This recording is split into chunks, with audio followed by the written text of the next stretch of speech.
You ask Tiger to calculate. This deals with finding the midpoint between 2 points. The midpoint between the 2 points is -6, -30. Let's solve it step by step. Plot the 2 points and calculate the midpoint using the formula. The coordinates of point 1 are x1 equals -1, y1 equals -56.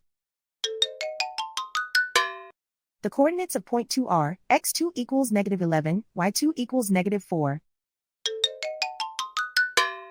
PM represents the midpoint of the 2 points.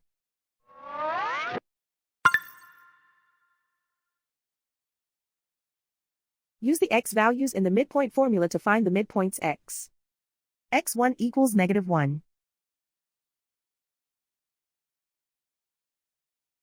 x2 equals -11.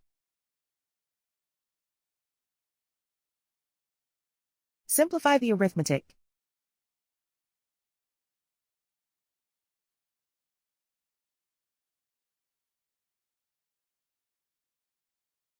Use the y values in the midpoint formula to find the midpoints y.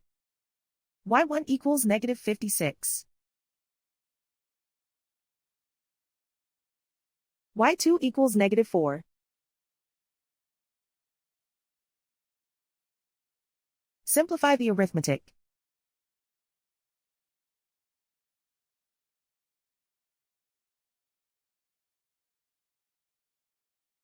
And so, the midpoint is -6, -30.